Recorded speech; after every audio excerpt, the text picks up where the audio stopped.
괴롭다 그랬어요. 다시 옆에 사람이 같이 인사하겠는데요. 뭐 악수도 좀 하고, 외로움을 극복할 수 있는 가장 좋은 게 스킨십이래요. 악수도 좀 하시고 또 포옹도 좀 해주시고 그러면서 같이 인사하겠습니다. 하나님 당신을 참 많이 기다리셨습니다. 같이 한번 인사하겠습니다.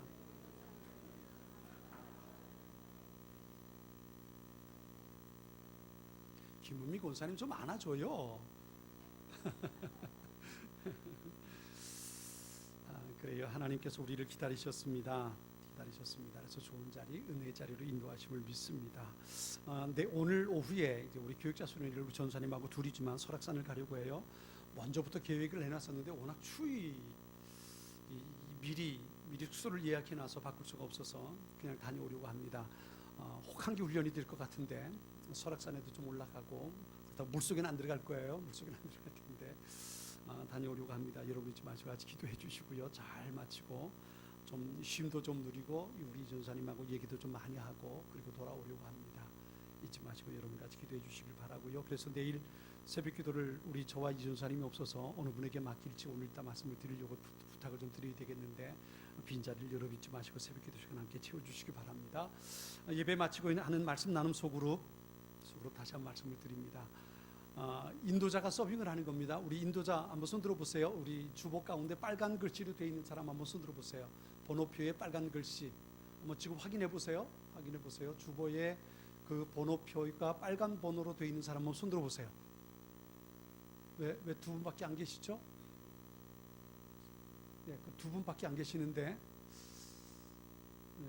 누가 있음에도 불구하고 감추고 안 들고 계신 분 계신가요? 예, 오늘 처음 오셔도 괜찮습니다. 예, 처음 오셔도 우리 식구가 아니어도 괜찮으니까 같이 식사하면서 나누는 시간이니까요. 거기 순서에 있는 대로만 같이 진행해 주시면 좋겠는데 그런데 문제가 우리 진행을 인도주를 맡은 분이 서빙도 하는 겁니다. 그러니까 번호표대로 모임터에 앉으시면 인도자 빨간 번호표를 가진 분들이 김밥하고 주먹밥 툭하고 떠다가 같이 테이블에 앉은 분들에게 서빙해 주시고 그리고 같이 순서지에 있는 대로 주보에 있는 대로 인도를 해 주시면 됩니다. 잊지 마시고요. 꼭 부탁을 드리겠습니다. 지금 아마 7분인데 지금 3분만 손 드셨어요. 다른 테이블은 어떨까 모르겠는데 잊지 마시고 꼭 확인하세요. 빨간색인데도 불구하고 꽉 누르고 파란색으로 난 생명이야 그리고 까만색이라고 착각하고 막 그러고 있지 마시고 빨간색 가진 분은 꼭 인도자가 되셔서 일을 진행을 잘 해주시길 바라고요. 또 한 가지는요, 다 끝나고 난 다음에 뒷마무리 누가 하냐면 오늘 국을 우리 이정자 권사님께서 해주셨어요. 이정자 권사님이 계신 그룹이 그 테이블에서 그 모임에서 뒷정리를 해주시는 겁니다. 설거지라든가 뒤 테이블 정리를 그 그룹에서 해주시는 겁니다. 이정자 권사님 자기네 그룹으로 오면 밀어내지 마세요. 밀어내지 마시고 권사님이 속한 그 모임터에서 뒷정리를 하는 겁니다. 잊지 마시고 남자분이건 여자분이건 상관없이 그렇게 함께 동참해 주시길 부탁을 드리겠습니다. 잊지 마세요. 자, 오늘 본문의 말씀을 우리 같이 보겠는데요. 우리가 살아가면서 어려운 일이 참 여러 가지가 있는데 그 중에 가장 어려운 일이 어떤 것이냐면 내가 감당하지 못할 일들이 벌어졌을 때입니다. 내가 능력이 없어서 일 뿐만 아니고요. 또 한 가지는 내가 어떻게 해볼 수 없는 상황이 되었을 때, 이럴 때 사람들은 그렇게 말하죠. 칼자루는 저 사람이 쥐었다라고 말하는 겁니다. 저 사람이 칼자루를 쥐고 있고 나는 그 앞에 처분만 바라보고 있는 그런 상황이 우리에게 올 때, 그때 참 난감하고 어떻게 그 문제를 풀어갈지 답답하고 아무것도 할 수 없는 것만 같은 그런 상황이 우리에게 벌어질 때가 있습니다. 오늘 본문의 야곱의 모습이 바로 그와 같은 모습입니다. 야곱의 모습을 한번 생각해 볼까요? 야곱은요, 외삼촌의 집에서, 하란에 있는 외삼촌의 집에서 20년 동안 생활합니다. 근데 생활하는 것이 종처럼 생활했어요. 외삼촌의 집에서 머슴으로 20년 동안을 삽니다. 눈치 보면서, 정말 눈치만 먹었어요. 눈치 보면서 외삼촌에게 속고 사촌들에게 구박당하고 그러면서 20년 동안을 삽니다. 그리고 하나님께 다시 고향으로 돌아가라는 메시지를 듣고 고향으로 돌아오는 거예요. 20년 만에 고향으로 돌아온다 생각해 보세요. 그 마음에 얼마나 설렘이 있겠습니까? 20년 동안 보지 못했던 고국 산천, 특히 누구요? 가족들, 부모님을 만난다는 것 생각하면 얼마나 설렘이 있겠습니까? 그것도요, 50 넘어서 노총각이 집을 혼자 떠났어요. 호롤 단신으로 떠났다가 20년 만에 아내가 4명이 됐어요. 아들이 11명이고요. 딸이 1명이에요. 12명의 자녀를 얻었어요. 뿐만 아니에요. 재산이 얼마나 많이 불어났는지 몰라요. 정말 큰 성공을 했어요. 그가 모은 재산을 한번 살펴볼까요? 성경에 보면 야곱의 재산이 얼마나 됐는지 그건 나오지 않아요. 그런데 우리가 힌트를 얻을 수 있는 게 야곱이 예수에게 보낸 선물들이 있어요. 그 선물을 한번 살펴보면 이렇게 돼 있어요. 32장 12, 14절로 15절에 보면 야곱이 예수에게 선물을 보냈는데 이렇게 보냅니다. 암염소 200마리, 순염소 20마리, 암양 200마리, 순양 20마리, 낙타 30마리, 그리고 그 새끼들, 그리고 암소 40마리, 황소 10마리, 암낙이 20마리, 새끼낙이 10마리예요. 여러분 이게 얼마쯤 될까요? 아마 계산하기 힘들 거예요. 제가 계산을 해봤어요. 계산기를 가지고 현 시세대로 쭉 따져가지고 계산을 했거든요. 이렇게 됩니다. 염소 220마리는요 한 마리당 25만 원씩 주면 5,500만 원이에요. 양 220마리는요 15만 원씩 쳐가지고 3,300마리예요. 낙타가 30마리예요. 이걸 한 마리당 1억 원씩. 근데 참고로 보면 두바이에서 낙타 한 마리를 그 두바이의 왕세자가 샀는데 그 가격이 27억 원이래요. 한 마리에. 그런데 그냥 한 마리 1억 원씩만 치자고요. 그러면 그게 얼마예요? 한 마리 1억 원씩만 쳐도 이건 30억 원 계산이 안 되는 거예요. 그죠? 소가 50마리예요. 한 마리당 500만 원씩 치면 2억 5천만 원.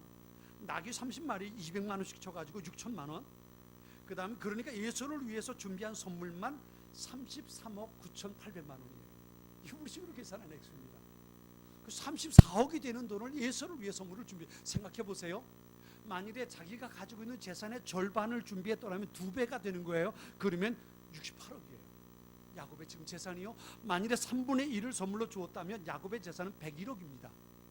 만일에 4분의 1을 주었다면 그의 재산은 136억이에요. 오늘 시세로 말하면 130억. 이것만 해도 얼마나 큰 거예요. 그죠? 혼자 갔다가 20년 만에 집에 돌아오는데 이 재산을 가지고 돌아오는 거예요. 그러니 얼마나 거부가 됐어요. 말 그대로 금의 환양 성공한 거지요. 그죠? 성공한 겁니다. 혼자 노총각으로 고향을 떠나서 20년 만에 이런 대가족 이런 재산을 이루고 집으로 돌아오는 야곱. 그 태도가 어땠을까요? 태도가 얼마나 의기양양했고요. 자신만만했겠습니까? 그런데 그건 우리의 생각이에요. 우리의 생각으로 그 정도 되면 집에 돌아올 때에 어깨힘 팍 주고 말이죠.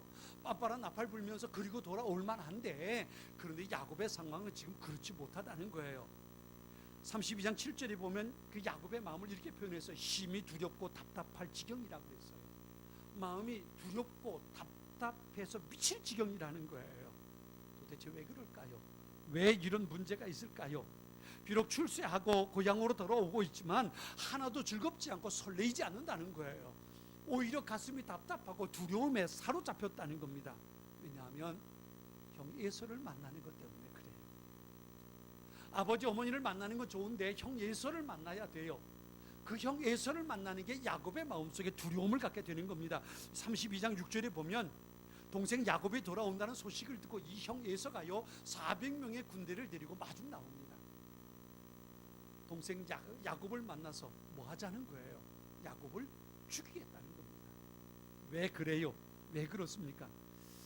이전에 야곱이 아버지 집을 떠날 때 있었던 일들 때문에 그래요. 그 일 때문에 떠났는데요.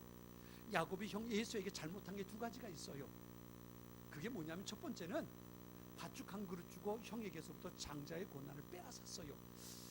형이 에서가 사냥하고 허기진 배를 가지고 돌아오는데 그 앞에서 붉은 죽을 말이죠. 붉은 음식을 다 끓이니 얼마나 기가 막히겠어요. 배고픈데 그 죽 냄새를 맡고 에서가 거기에 넘어가 버렸잖아요. 배고파 죽겠는데 야곱이 말하는 형 배고프지 이거 먹어 이랬으면 얼마나 좋아요. 근데 그게 아니고 배고파가지고 허기진 배를 움켜쥐고 오고 있는데 말이죠. 형 배고프지 내가 팥죽 한 그릇 줄 테니까 나한테 장자의 권한 그냥 팔아라 넘겨라 그래 버린 거예요. 농담식으로 해버린 거지요. 그랬더니 에서가 지금 배고파 죽겠는데 장자의 권한 말로 넘겨주는 게 무슨 의미가 있겠어요. 알아다 가져. 그게 뭐 무슨 대수냐. 그리고 넘겨주고 그리고 팥죽 한 그릇 얻어먹은 거죠. 그래서 형 에서를 속이고 장자의 권한을 그렇게 가르쳤어요. 이게 첫 번째고요. 두 번째는요. 아버지 이삭이 죽기 전에 장자인 에서에게 장자의 축복을 해주기로 했어요. 에서에게 말했거든요. 그런데 야곱이 어머니가 그 얘기를 듣고는 야곱을 보내서 에서가 받을 장자의 축복을 아버지로부터 대신 가르치고 말아요. 이게 에서에게 했던 야곱의 두 번째 잘못이었던 거예요. 그 사실을 알고 에서가 아버지가 금방 돌아가실 테니까 아버지 돌아가시기만 하면 야곱 넌 나한테 죽었다 그리고 계획을 세운 거예요. 이 소식을 듣고 야곱이 외삼촌 하란에 있는 외삼촌의 집으로 도망을 쳤던 겁니다. 그런데 20년이라는 시간이 지났어도 그리고 좀 마음이 두드러질 수도 있잖아요. 동생인데 더군다나 쌍둥이 형제잖아요. 그쯤 20년쯤 지나면 두드러질 수도 있을 텐데 예수의 마음속에 그 원한이 점점 커졌던 겁니다. 그래서 야곱이 돌아온다는 소식을 듣고 잘겠다. 내가 20년 동안 품었던 이 한을 이제 풀겠다. 그리고 400명의 군사를 데리고 야곱을 마중 나오는 거예요. 그런데 지금 그 소식을 들은 야곱의 마음이 얼마나 두렵겠다는 것입니다. 이게 지금 야곱이에요. 형 에서를 만나야 되는데 그 형 에서가 400명의 군대를 데리고 온다는 얘기를 듣고 이건 겁이 난 거죠. 두려움 속에 쌓여버리고 만 거예요. 이건 자기가 군사가 있어서 맞서 싸울 수 있는 것도 아니고 말이에요. 싸운다 해도 이길 자신도 없고 말이죠.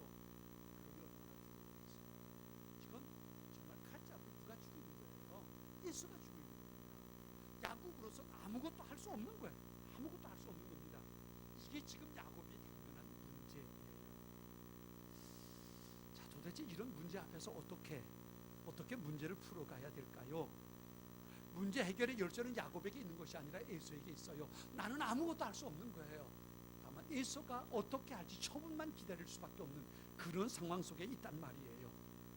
이런 상황이 우리에게 닥칠 때에 우리는 오늘 보면 야곱을 통해서 그 문제를 해결해가는 방법을 우리가 터득해 볼 수 있습니다. 지지난주죠. 수요일 저녁에 기도훈련 학교에서 이스라엘과 아말렉이 전쟁했던 사건에 대해서 말씀을 드렸어요. 모세가 이스라엘 백성들을 데리고 가나안 땅을 향해 가는데 광야에서 아말렉이라고 하는 그 사람들과 만나 전쟁을 하게 됩니다. 결과를 보면 아말렉과의 전쟁에서 이스라엘이 승리하죠. 그때 그런 말씀을 드려서요. 우리의 삶엔 두 가지 영역이 있다. 하나는 수요일 저녁에 참석한 분들 대답하세요. 하나는 주여. 하나는 현실의 영역이 있고요. 하나는 영적인 영역이 있다 그랬어요. 지금 전쟁이 벌어져서 여호수아가 이스라엘 군대를 데리고 싸우러 나갑니다. 이게 현실의 영역이에요. 전쟁을 해서 이겨야만 가나안 땅을 향해 갈 수 있는 거예요. 이게 현실의 영역입니다. 그리고 두 번째 영적인 영역이 있어요. 이게 뭐냐 하면 모세가 전쟁터가 내려다 보이는 산 위에 올라가서 손을 들고 그들에게 축복하며 기도하는 거예요. 기도하는 겁니다. 자, 이제 대답할 수 있어요. 수요일 저녁에 참석한 분들, 이 이스라엘이 아말렉과 전쟁을 하는데 그 전쟁에 승리할 수 있는 비결은 현실의 영역이 있다고 그랬습니까? 영적인 영역에 있다고 그랬습니까? 영적인 영역에 있다고 그랬어요. 모세가 손을 들고 기도하면 여호수아의 군대가 승승장구하고 힘이 들어서 이것이 내려오면 아말렉 군대가 승승장구하고 이런 일이 벌어지는 거예요. 그 일을 누가 보냐면 여호수아는 몰라요. 아론과 훌이 보는 거지요. 같이 산 꼭대기에 올라가서 기도하는데 그 전쟁터를 내려다 보는데 손을 들고 기도할 땐 여호수아 군대가 와 하고 몰고 가고 손이 내려오면 와 하고 밀려온단 말이에요. 그 모습을 아론과 훌이 보는 거지요. 그래서 산 위에서 어떻게 했어요? 바위 위에 모세를 앉혀놓고 그리고 한쪽에서는 아론이 한쪽에서는 훌이 모세가 축복하는 그 손이 내려오지 않도록 받들어 주잖아요. 언제까지요? 전쟁이 끝날 때까지. 그래서 하나님 앞에 기도하고 이스라엘을 축복하는 그곳에서 전쟁의 승패가 결정됐다 그랬어요. 이게 바로 우리가 말씀드렸던 좀 전에 아까 지난 수요일에 말씀드렸던 이스라엘과 아말렉의 전투의 모습입니다. 현실의 영역과 영적인 영역이 있는데 현실의 영역에 승리하기 위해서는 어디에서 승리해야 되냐면 영적인 영역에서 승리해야 한다는 거예요. 그래야 현실의 영역 속에서도 하나님께서 주신 은혜와 축복을 누릴 수 있다는 거예요. 지난 주일 삼손에 대한 설교를 하면서 기도하면 어떤 일이 벌어진다고 했냐면 이번만 나로 강하게 해달라고 하나님 앞에 기도하는 삼손에게 하나님께서 힘을 주셨고 그리고 그 신전을 무너뜨려서 살아있을 때보다 죽을 때 죽였던 그들이 블레셋이 더 많았다 그랬어요. 이것이 기도할 때 일어나는 사건이에요. 이 두 가지 설교를 생각하면서 두렵고 떨린 인생의 문제, 도무지 내가 해결할 수 없는 문제를 어떻게 해결할 수 있을까? 야곱의 모습을 통해서 한번 생각해 보자고요. 먼저는 야곱이 어떻게 대처했는가를 보세요. 야곱도 두 쪽을 봅니다. 하나는 현실의 영역이에요. 어떻게 현실의 영역에서 대응했는가 보세요. 첫 번째는요, 첫 번째 야곱이 했던 일은 13절로 20절에 기록이 되어 있어요. 그것은 형 에서의 마음을 풀기 위해서 선물을 준비하는 거예요. 아까 말씀드린 것처럼 암염소 200마리, 순염소 20마리, 암양 200마리, 순양 20마리, 낙타 30마리와 그 새끼들, 암소 40마리, 황소 10마리, 암나귀 20마리, 새끼나귀 10마리예요. 오늘로 따져보면 34억 원쯤 되는 선물이에요. 이걸 형 에서를 위해 준비했어요. 근데 여러분 생각, 이게 선물일까요? 뇌물일까요? 뇌물이에요. 뇌물. 그죠? 말이 필요 없는 뇌물입니다. 형 에서의 마음을 어떻게 하면 이걸로 풀어볼 수 있을까? 여러분, 그런데 뇌물로 준비해도 과하잖아요. 그죠? 정말 많은 33억이 34억이나 되는 선물을 준비했단 말이에요. 준비했어요.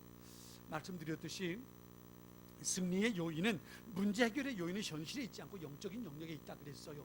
그러나 그럼에도 불구하고 내가 속한 현실의 영역에서 내가 최선을 다하는 모습이 우리에게 필요해요. 현실의 영역 속에 내가 최선을 다하지 않고 그냥 되는 대로 놔두고 내가 기도하면 되지, 그까짓 건 뭐 그렇게 놔둔다고 문제가 해결될 수 있는 게 아니에요. 내가 처한 현실의 삶 속에서 내가 문제 풀어가기 위해서 최선을 다하는 모습이 우리에게 있어야 돼요. 있어야 됩니다. 우리의 삶에 문제가 일어날 때에 그 문제를 풀어가기 위해서 내가 최선을 다하고 있는지 한번 생각해 볼 수 있어야 돼요. 야곱은 형 에서와의 문제를 풀어가기 위해서 정말 최선을 다하는 거예요. 34억이 그 많은 재산이 그의 전부였는지 아니면 일부였는지 우리는 알 수 없어요. 그러나 그것이 얼마나 큰 것인가는 우리는 생각해 볼 수 있어요. 그렇게 자신에게 주어진 현실에서 최선을 다하는 거예요. 그러나 그렇다고 해서 거기에 해답의 열쇠가 있는 것은 아니었어요. 만일에 내가 누구를 전도하기를 원한다면요, 전도하는 것도 마찬가지예요. 내가 그 사람에게 최선을 다할 수 있어야 돼요. 정말 한 사람을 전도하기 위해서 내 시간과 정성과 내 물질을 그 사람을 위해 최선을 다해 쏟아부어야 돼요. 그래야만 한 사람을 전도할 수 있는 가능성이 생기는 거예요. 그냥 앉아서 기도만 한다고 해결되는 게 아니고 내 현실의 삶에서 내가 할 수 있는 최선을 다하는 것, 이것이 우리에게 필요하단 말이에요. 그런데 야곱이 가졌던 두 번째 영역이 있잖아요. 영적인 영역이에요. 그게 뭐냐 하면 씨름 기도였어요. 씨름 기도. 어떤 사람이 야곱을 찾아와서 씨름을 하게 됩니다. 그런데 이 씨름 기도를 우리가 몇 가지로 나눠서 의미를 생각해 볼 수 있어요. 첫 번째가 뭐냐 하면요, 야곱이 택한 이 씨름 기도는 유일한 것으로 선택했다는 거예요. 21절, 22절 말씀 우리 같이 한번 읽어볼까요? 21절과 22절입니다. 우리 같이 한번 읽어볼게요. 자, 읽습니다. 그 예물은 그의 앞서 보내고 그는 무리 가운데서 밤을 지내다가 밤에 일어나 두 아내와 두 여종과 11 아들을 인도하여 야복 나루를 건널세. 여러분, 이 말씀을 가만히 생각해 보세요. 지금요 앞에 예서가 400명의 군대를 데리고 약복강 건너편에 데리고 오고 있어요. 그런데 야곱이 자기 가족과 모든 재산을 그곳으로 보내는 거예요. 한번 생각해 보자고요. 지금 예서가 400명의 군사를 데리고 자기를 치러 다가오고 있는데, 만일에 그 문제를 해결하려면, 풀려면 우리의 마음속에 조심 많은 생각이 있다면 어떻게 해야 되겠어요? 이들을 대피시키는 게 맞는 거예요. 그렇죠? 지금 가봤자 예수의 군대 맞아 죽을 거예요. 맞아 죽을 겁니다. 그의 처자식이라 할지라도, 종들과 재산을 보낸다 할지라도 예수가 400명의 군대를 데리고 한을 품고 다가오고 있는데 그들의 생명이 지금 풍전등화란 말이에요. 그러면 빨리 신속하게 안전한 곳으로 대피시켜 놓는 것, 이게 어떻게 보면 좋은 방법일 수 있거든요. 그런데 야곱은 약복강을 건너서 자기의 처자식들과 가족들을 다 내려보내는 거예요. 누구에게요? 예서가 오고 있는 곳으로 들여보내는 겁니다. 이것이 야곱의 결단이에요. 분명 가면 예수에게 죽을 거예요. 예수가 400명의 군대를 데리고 한을 품고 다가오고 있으니까 분명 그 손에 죽을 게 뻔해요. 그런데도 불구하고 자기 가족을 지금 그곳으로 보내는 겁니다. 보내는 거예요. 무슨 일이에요? 지금 내가 여기서 하나님 앞에 기도하는데 이 기도에서 내가 흔히 세상 말로 쇼부를 보지 못하면, 내가 이 기도에서 내가 승리하지 못하고 하나님께로부터 축복을 받지 못하면 내 자식 죽는 거 어쩔 수 없다. 나도 죽는 거다. 이 마음으로 가족들을 지금 보내는 거예요. 뻔히 알아요. 이리로 보내면 형 예수 때문에 죽는다는 거 알아요. 그래도 지금 보내는 거예요. 그리고 문제는 어디서 풀어가는 겁니까? 지금 기도하는 자리에서 풀어가. 이곳에서 해결되지 않으면 내가 살아도 사는 게 아니다. 이 마음으로 가족들을 지금 보내고 있는 겁니다. 이게 지금 야곱의 모습이에요. 여기서 야곱의 결단의 모습을, 의도를 생각해 볼 수 있어요. 나는 이제 혼자 남아서 기도할 거예요. 하나님 앞에 무릎 꿇고 기도할 거라고요. 그리고 내 가족은 보내면서 내가 하나님 앞에 기도해서 하나님께서 내 기도에 응답해 주시지 않으면 우린 다 죽는 거다. 죽는 거다. 이 마음으로 가족들을 먼저 보내는 겁니다. 내 삶의 문제가 해결되는 건 형 예수를 만나는 자리가 아니라 여기서 내가 기도하는 이곳에서 해결돼야 그 문제가 풀어질 수 있다는 각오를 갖게 되는 거예요. 이 말은 이런 의미를 가지고 있어요. 기도하는 것이 문제를 해결하는 여러 가지 방법 가운데 하나가 아니다. 야곱에게는요, 기도하는 것이 문제를 해결해가는 유일한 길이라는 것, 그것을 여기서 보여주는 거예요. 기도 외에는 방법이 없어요. 어떤 방법으로도 이 문제를 해결할 수 없고 하나님 앞에 기도하는 그 자리에서 내가 해결해야, 그 자리에서 응답 받아야만 문제가 해결될 수 있다고 야곱은 믿었던 거예요. 여러분, 우리의 기도가 야곱의 기도와 다를 때가 얼마나 많아요. 많은 사람들이 기도하는 모습을 보면서 제가 안타까운 것 가운데 하나가 그거예요. 기도하는 것이 많은 방법 가운데 하나예요. 기도해서 하나님 응답해 주시고 축복해 주시면 감사한 일이고, 안 되면 뭐 내가 나름대로 노력해 보면 되지, 이 생각을 가지고 기도하는 사람들이 있어요. 여러분, 그 기도는 응답되지 않는다는 거예요. 내가 현실적으로 최선을 다하지만 내가 하나님 앞에 기도하는 그 자리에서 하나님의 응답이 없다면 내가 아무리 노력하고 내가 아무리 애써도 그것이 결코 열매 맺을 수 없다는 이 믿음의 결단이 우리에게 있고, 그 마음 가지고 주님 앞에 기도해야지. 그래야지. 기도하는 게 여러 가지 방법 가운데 하나라고 생각하면 그 기도엔 하나님의 역사가 있을 수 없다는 거예요. 하나님 앞에 기도하는 것이 내가 문제를 풀어가는 데 있어서 필수적인 요소라는 것. 여기서 풀리지 않으면, 여기서 하나님께서 내게 응답해 주시지 않으면 내 삶 속에 어떻게 상황이 변해도 그것은 전혀 문제를 풀어가는 방법이 되지 못한다는 것. 그래서 야곱은 기도에 목숨을 거는 거예요. 목숨을 거는 겁니다. 여기서 하나님과의 기도의 자리에서 문제가 해결되지 않으면 내가 어떻게 노력한다 할지라도 그 문제가 해결되지 않는다는 것을 야곱은 알았다는 거예요. 이것이 바로 야곱이 가진 기도의 자세입니다. 문제 해결의 유일한 길로 여러분, 기도를 선택하는 하나님의 사람들이 되기를 축원합니다. 어느 분이 요즘 새벽기도 나오는 한 여자분이 계셔요. 어느 교회 다니는지 잘 몰라요. 우리 다른 교회 분인데 언급을 했어요. 40일 특별 새벽 기도를 작정했어요. 혼자 40일 특별 새벽 기도를 작정하고, 그리고 이제 남의 교회잖아요. 남의 교회인데 새벽마다 나와서 기도하는 분이 계셔요. 그분은 40일 동안 작정하고 기도를 시작하신 거예요. 우리 교회도 그런 분들이 많아졌으면 좋겠어요. 하나님 앞에 작정하고, 내가 기도하지 않으면 하나님께서 내게 어떤 일도 하지 않으실 거라는 거예요. 내가 기도를 통해서 하나님의 은혜를 내가 누리지 못하면, 기도를 통해서 내가 응답받지 못하면 내 삶에 소망이 없다는 믿음을 가지고 하나님 앞에 무릎 꿇는 사람들이 더 많아질 수 있어야 되지 않겠습니까? 사랑하는 성도 여러분, 여러분의 삶에서 승리하는 삶을 살길 원한다면, 여러분의 문제가 내가 감당할 수 없는 여러 가지 일들이 생길 때 그 문제를 풀어가기를 원한다면, 기도하는 일을 문제 해결의 유일한 길로 선택할 수 있는 하나님의 사람들이 되기를 축원합니다. 이게 야곱이 가진 씨름 기도예요.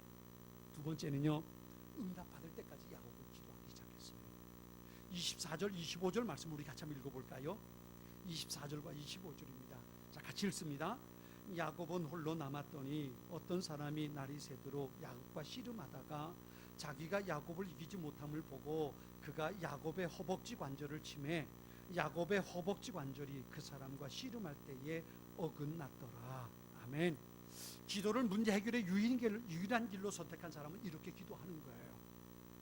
야곱이 날이 새도록 하나님의 사람과 씨름합니다. 그 사람이 누구냐 하면 이 본문 뒤쪽에 가서 보면 분엘이라는 이름이 있어요. 그리고 하나님께서 그에게 이름을 줘주는데 이스라엘의 이름을 줘줘요. 근데 그러면서 뭐라고 말씀하시냐면 네가 하나님과 겨루어 이겼다라고 말씀하셔요. 그리고 여기 분엘이라는 이름의 뜻이 하나님의 얼굴, 하나님의 얼굴이라는 뜻이에요. 내가 하나님의 얼굴을 봤다 그런 뜻이에요. 그리고 어떻게 보면 여기 씨름한 사람은 누구냐면 바로 하나님일 수 있어요. 그 하나님과 씨름하는데요, 씨름하는데 누가 이겼어요? 하나님이 이겼어요. 하나님이 이기고 또 이기는데도 불구하고 야곱이 늘 지는데도 불구하고 놓지 않는 거예요. 연속으로 지기만 하는데 야곱이 놓지 않아요. 그래서 말하잖아요. 나 가야 되겠는데 놔라. 그래도 놓지 않습니다. 놓지 않아요. 저는 이 내용을 보면서 이 하나님께서 야곱을 찾아와서 했던 이 기도를 어떻게 표현해요? 씨름이라고 표현해서 씨름. 여러분 씨름하는 거 보셨지요? 씨름하는 거. 똑대가 이만한 사람들이 그 살찐 그분들이 씨름하는 모습을 아마 텔레비전을 통해서 봤을 거예요. 제가 그 모습을 볼 때마다 제 눈에 확 드는 한 가지가 있어요. 여러분 씨름할 때마다 여러분의 그 텔레비전 영상 앞에서 여러분의 그 눈이 띄는 것 가운데 하나 뭡니까? 그 살입니까? 살 말고 땀. 그 맞잡고 어떻게 하든 넘어지지 않고 상대편을 넘어뜨리기 위해서 그 쏟는 땀의 모습을 보세요. 온 몸이 땀으로 젖잖아요. 온 몸이 땀으로 젖어요. 이게 씨름이에요. 이게 씨름입니다. 그래서 성경은 야곱이 기도하는 모습을 씨름했다라고 표현했어요. 씨름했다. 밤새도록 날이 셀 때까지 밤새도록 야곱은 넘어지고 또 넘어졌어요. 야곱이 이기지 못했어요. 밤새도록 졌다고요. 그런데도 불구하고 야곱이 손을 놓지 않습니다. 이 사람이 그렇게 말하죠. 놔라. 그런데도 불구하고 야곱은 놓지 않아요. 놓지 않습니다. 그리고 뭐라고 말해요? 이제 날이 밝아오는데 나로 가게 해라. 그랬더니 야곱이 말하잖아요. 내게 축복하지 않으면 절대로 내가 당신을 놓지 않겠습니다. 그리고 끈질기게 붙잡고 늘어지는 거예요. 좀 전에 봤던 내용 가운데 어떻게 했어요? 하도 달겨드니까 야곱의 허벅지를 쳐가지고 허벅지 뼈가 어긋나. 그때부터 이스라엘 사람으로 허벅지 뼈 살을 먹지 않는다 그러잖아요. 이게 그런 거예요. 장애인이 됐어요. 몸이 어긋났어요. 몸 상태가 전부 다 어긋나 버렸다고요. 그럼에도 불구하고 놓지 않는 거예요. 이게 야곱의 기도였단 말이에요. 이게 영적 씨름 기도의 핵심입니다. 내가 처한 이 상황을 하나님께서 축복해 주시지 않으면, 하나님께서 응답해 주시지 않으면 내겐 소망이 없습니다. 응답이 이루어질 때까지 내 몸이 부서지더라도 말이죠, 내 상황이 어떻게 변할지라도 절대로 하나님을 붙잡고 기도의 자리를 떠나지 않는 거예요. 이게 바로 야곱이 우리에게 보여주는 기도의 모습입니다. 에서와는 전혀 상관없어요. 지금 자기 가족들은 예수를 만나기 위해 가고 있어요. 그 상황과는 전혀 상관없이 지금 나는 하나님과 씨름 기도하고 있단 말이에요. 이게 야곱이에요. 그러면서 하나님을 붙잡고 늘어지는 거예요. 당신이 내게 축복해 주지 않으면, 당신이 내 상황을 바꿔주지 않으면, 하나님께서 내게 응답해 주시지 않으면 내 삶은 소망이 없습니다. 절대로 나는 놓을 수 없습니다. 이것이 하나님 앞에 기도하는 씨름 기도의 모습이란 말이에요. 왜 그랬어요? 야곱의 마음은 그랬어요. 하나님께서 풀어주지 않으면 이 문제가 풀리지 않는다는 거예요. 하나님께서 예수의 마음을 돌이켜주지 않으면 예수의 마음에 그 원한은 풀리지 않는다는 것을 야곱은 알았어요. 그래서 하나님 앞에 그렇게 결사적으로 매달릴 수밖에 없었던 거예요. 내 삶의 현실적인 삶의 승리의 요인은 현실의 영역에 있지 않고 어디에 있다? 영적인 영역에 있다. 하나님과의 관계 속에 있다. 내가 하나님 앞에 기도하고 내가 하나님 앞에 응답받아야만 내 현실의 삶에 새로운 역사가, 닫혔던 문이 열리고 가로막았던 벽이 무너져 내리는 일들은 내가 하나님 앞에 기도하는 그 자리에서 결정될 수 있다는 거예요. 야곱은 자기의 문제를 하나님께서 축복으로 바꿔주실 때까지 하나님과 영적인 씨름을 계속하는 거예요. 그래서 오늘 보면 29절에 보면 거기서 야곱에게 축복한지라라고 기록하고 있어요. 사랑하는 성도 여러분, 하나님 앞에 기도하면 반드시 기도의 응답이, 문제 해결이 있음을 믿으시기 바랍니다. 기도가 유일한 해결책이라는 것, 기도만이 내 삶을 새롭게 할 수 있고 내가 감당할 수 없는, 내가 어찌할 수 없는 상황을 풀어가는 방법이 하나님 앞에 기도하는 그 자리에서 결정될 수 있음을, 그것을 믿고 야곱처럼 영적으로 하나님과 씨름하는 성도들이 되기를 축원합니다. 이 씨름, 영적인 씨름, 이게 우리에게 필요한 거예요. 이렇게 영적인 씨름을 했을 때 어떤 일이 벌어졌습니까? 에서라고 하는 쌍둥이 형이지만 두려움의 대상과의 만남을 위해서 야곱이 하나님 앞에 영적인 씨름을 했어요.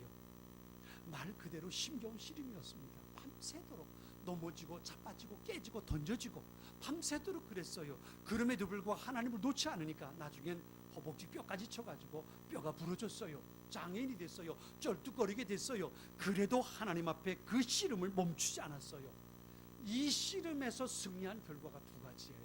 하나는 이름이 야곱에서 이스라엘로 바뀌는 겁니다. 여러분, 이름이라는 건 단순히 부르기 위해서 존재하는 게 아니에요. 이름은 그 사람의 인생을 결정하는 거예요. 그래서요, 하나님께서 이름을 만들어준 사람들이 있어요. 대표적인 사람이 아브라함이죠. 그의 원래 이름은 아브람이었어요. 아브람이라는 말은 아버지라는 뜻입니다. 아버지. 그런데 하나님께서 아브라함으로 바꿔주셨어요. 이 말은 열국의 아버지라는 얘기입니다. 한 가문의 아버지가 될 수 있었는데, 그런데 하나님께서 그를 열국의 아버지로 바꿔주셨다는 거예요. 이게 아브라함에서 아브라함으로 바뀐 겁니다. 그렇죠? 하나님께서 아들을 아브라함이 이삭을 낳을 때도 마찬가지. 네 아들의 이름을 이삭이라고 해라. 이삭은 웃음이라는 의미를 가지고 있어요. 소망이라는 의미도 가지고 있습니다. 하나님께서 아들을 주실 때 네가 웃게 될 거다. 그 아이를 볼 때마다 넌 행복해질 거다. 그래서 이삭이라는 이름을 주었던 거예요. 여러분, 예수님이 태어날 때 천사 가브리엘이 와서 마리아에게 태어날 아기의 이름을 가르쳐 주셨죠. 그 아이의 이름이 뭐예요? 예수예요. 예수. 이름의 뜻이 뭡니까? 하나님께서 자기의 백성을 구원하신다는 의미예요. 또 한 가지 가르쳐 주신 이름이 있어요. 그게 뭐냐면 임마누엘입니다. 임마누엘의 뜻이 뭐예요? 하나님께서 그 백성들과 함께 하신다는 뜻이에요. 이름은 그 사람의 인생을 의미합니다. 예수님이라는 이 이름이 그를 예수님이 십자가에 못 박아 죽게 하고 온 인류를 구원하는, 하나님의 백성을 구원하는 인생을 살게 하는 거예요. 이름이 그런 거예요. 여러분의 이름을 소중하게 여기세요. 이름이 그만큼 중요해요. 저는 요즘 그 이름처럼 중요한 게 직분이에요. 직분. 장로님 그러면 그 사람이 장로의 역할을 감당해야 돼요. 목사님 그러면 목사의 역할을 감당해야 되는 거예요. 권사님 권사로서의 삶을 살아야 되는 거예요. 이게 직분입니다. 이게 함부로 주어지는 것이 아니라 하나님께서 주신 이름이잖아요. 그렇죠? 그 이름에 걸맞는 삶을 살아갈 수 있어야 돼요. 그런데 야곱이라는 이름이 어떤 의미냐면요, 속이는 자라는 뜻입니다. 발뒤꿈치를 잡는 자라는 뜻이에요. 이게 무슨 얘기냐면, 야곱이 에서와 쌍둥이로 어머니 뱃속에 있을 때에 먼저 에서가 세상에 태어납니다. 그래서 서로 뱃속에서 먼저 나오려고 싸우다가 형 에서가 싹 나오니까 그 형 에서의 발꿈치를 붙잡고 야곱이 뛰어서 세상에 나온 거예요. 그래서 야곱이라는 이름을 지은 겁니다. 발뒤꿈치를 잡은 자, 지기 싫어서 어떻게 하든 이기려고 경쟁했던 사람, 이게 발뒤꿈치를 잡는 자라는 뜻입니다. 속이는 자라는 뜻이에요. 그래서 야곱이라는 이름 뜻은 어떤 의미를 가지고 있냐면, 내가 수단과 방법을 가리지 않고 어떻게 하든 승리를 쟁취하고야 마는 사람, 이게 야곱입니다. 수단과 방법이 뭐예요? 때로 속일지라도. 그래서 야곱이 형으로부터 장자의 권리를 빼앗은 것도 이게 야곱이기 때문에 그래요. 속였잖아요. 수단과 방법을 가리지 않았거든요. 외삼촌의 집에 가서 20년 동안 정말 모습처럼 살았어요. 그래도 이처럼 거부가 돼서 돌아올 수 있었던 게 뭐 때문이에요? 속였거든요. 어떻게 하든 내가 부자가 되려고 수단과 방법을 가리지 않았거든요. 그래서 많은 재산을 모았어요. 그런데 그렇게 모아봤자 형 에서 앞에서 아무것도 아니라는 것을 깨닫게 돼요. 벽 앞에 가로막힌 거예요. 그때 하나님께서 이름을 바꿔줍니다. 야곱이 아니라 이스라엘이라는 뜻은요, 하나님께서 다스리신다는 뜻입니다. 하나님께서 다스리신다. 지금까지는 자기가 자기 인생을 주관했어요. 그래서 부자가 됐어요. 대가족을 이루었어요. 그러나 전력 앞에서는 아무것도 할 수 없었어요. 그런데 하나님 말씀하시는 거예요. 너는 이제 네가 내 인생의 주인이 아니고 네가 애쓰고 수고한 대로 사는 것이 아니라 이제 내가 네 인생을 다스리겠다. 내가 내 인생을 주관할 거야. 내가 내 인생을 인도할 거야. 내가 내 인생의 주인이다. 이게 이스라엘이라는 뜻입니다. 그러면 어떤 일이 생길까요? 야곱의 앞에 문제가 생기면 그 문제를 누가 해결하는 거예요? 하나님께서 다스리시니까 하나님께서 해결하시는 거예요. 이게 이스라엘입니다. 사랑하는 여러분, 저는 여러분들이 야곱이 아니라 이스라엘로 살기를 축원합니다. 이스라엘로 살. 내가 노력하고 내가 애쓰고 내가 그러고 사는 게 아니라 몸부림치고 사는 게 아니고, 그게 얼마나 힘들어요. 그게 얼마나 힘들단 말이에요. 수많은 스트레스 속에 살아갈 수밖에 없잖아요. 내가 내 인생의 주인이 돼서 어떻게 하든 풀어가려고 애를 쓰면 이게 스트레스가 되고 얼마나 힘들어요. 이게 야곱의 삶이거든요. 그러나 하나님 말씀하세요. 이제 넌 야곱이 아니라 이스라엘. 내가 내 인생의 주인이 될 것이고 내 앞에 일어나는 모든 일들은 이제 내가 책임진다. 이게 이스라엘이에요. 사랑하는 여러분 야곱이 아니라 이스라엘로 살 수 있기를 축원합니다. 우리 교회가 야곱의 교회가 아니라 이스라엘의 교회가 되기를 축원합니다. 내가 애쓰고 수고해서 만들어가고 세워가는 교회가 아니라 하나님께서 다스리시고 하나님께서 축복하시고 하나님께서 역사하시고 하나님께서 이끌어 가시는 그런 교회, 그게 이스라엘 교회. 이스라엘 교회. 우리의 인생이 그렇게, 우리의 가정이 그렇게 되고 우리 교회가 그렇게 되고 우리 나라와 민족이 그렇게 되는 놀라운 일들이 일어날 수 있기를 축원합니다. 이게 야곱이 씨름 기도를 통해서 얻은 첫 번째 소원. 야곱에서 이스라엘로 두 번째요. 두 번째 놀라운 변화를 얻게 되는데요. 에서와 감격의 상봉을 하는 거예요. 33장 1절에 보면요. 에서가 400명의 장정을 거느리고 오고 있었잖아요. 그때 야곱은 두려웠어요. 답답했어요. 정말 겁이 났어요. 그런데 이젠 두려움이 없어요. 형이 오는데 형을 향해서 마주 나갑니다. 우리 33장 4절을 같이 한번 읽어볼까요? 우리 본문을 좀 넘어가서 33장 4절인데요. 감격적인 본문이 기록되어 있어요. 우리 같이 한번 읽겠습니다. 에서가 달려와서 그를 맞이 않고 목을 어긋맞추어 그와 입맞추고 서로 우니라. 아멘. 여러분의 삶에 이와 같은 일이 일어나기를 축원합니다. 얼마나 아름다운 일이에요. 이게 형제간의 상봉이 이런 거잖아요. 그렇죠? 야곱이 달려간 것보다도요. 에서가 달려왔어요. 그의 손에 칼이 있었던 거 아니에요. 야곱을 죽이기 위해 달려온 게 아니에요. 모든 무기 다 내려놓고 야곱을 향해 달려옵니다. 그리고 올상을 끌어왔습니다. 통곡을 하는 우리 20년 동안 20년 만에 처음 만나는 인생입니다. 그 반가움, 그 감격, 이게 에서의 마음속에 벅 찼다는 거예요. 나중에 보면요. 에서가 이렇게 말합니다. 내가 내 길을 인도해 줄게. 여러분 이게 무슨 말이냐면 내가 400명 군사를 데리고 왔는데 너희 가족들 내가 보호해 줄게. 가자. 이러고 이끌고 가겠다는 거예요. 이게 예수의 모습이에요. 야곱을 죽이려고 데리고 왔던 400명입니다. 근데 그 400명이 야곱의 보호자가 되어주겠다는 거예요. 이런 감격적인 만남을 우리가 오늘 이 사건을 통해서 보게 될 수 있는 거예요. 마음속에 품고 있던 20년 동안 못한 반, 야곱을 죽이려고 각오하고 400명 군사를 데리고 칼을 벼르고 달려왔던 예수의 마음을 누가 이렇게 변화시켜 놓았습니다. 하나님께서 그렇게 하신 줄 믿습니다. 이 세상에 하나님께서 하시지 못할 일이 어디 있겠어요? 전능하신 하나님께서 하시려고만 하면 하시지 못할 일이 어디 있겠습니까? 이것이 바로 영적인 씨름 기도를 통해서 일어나는 놀라운 역사였다는 거예요. 사랑하는 성도 여러분, 여러분에게 해결되지 않는 어떤 문제가 있습니까?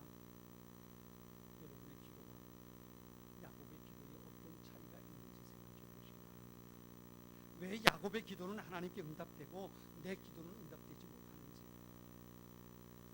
지난 금요일 저녁에 한마음 기도 시간에 삼손의 이야기를 하면서 세 가지 하나님의 질문에 대해서 말씀을 드렸어요. 첫 번째는 지금 이게 정말 내게 꼭 필요한 거니? 라는 질문이었어요. 나한테 정말 필요한 거니까. 삼손은 죽기를 각오하는 거였어요. 지금 내가 죽겠습니다. 내게 이번만 내게 힘을 달라고 기도했어요. 두 번째 질문이 왜 이것이 내게 필요한 것인데? 라는 질문이었어요. 내가 하나님께서 주신 사명 가지고 열매를 맺고 살기 위해서 내가 하나님께서 이 문제 풀어주지 않으면 난 도무지 소망이 없습니다. 이 마음 가지고 기도하는 것이 두 번째 질문입니다. 세 번째는 내가 그 문제를 해결해 줄 것을 내가 믿고 있니? 라는 질문이었어요. 하나님만 하실 수 있습니다. 이 대답이 우리가 가져야 할 대답이에요. 오늘 본문의 야곱의 영적인 씨름 기도는 이와 같은 확신을 가지고 하나님 앞에 기도했던 겁니다. 그리고 야곱이 이스라엘이 되는 응답을 얻게 됩니다. 잊지 마세요. 현실의 영역은 영적인 영역에서 승패가 결정됩니다.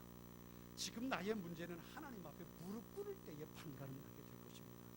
야곱과 같이 기도를 유일한 해결책으로 믿고 여러분의 문제를 하나님 앞에 내려놓고 영적으로 씨름하는 사람, 그 사람이 하나님께서 주신 은혜를 누리게 하나님께서 변화시켜 주시는 놀라운 일들을 경험하게 될 것입니다. 야곱이 이스라엘이 되는 놀라운 응답의 축복, 그것이 우리의 것, 여러분의 것이 될 수 있기를 주님의 이름으로 축원합니다.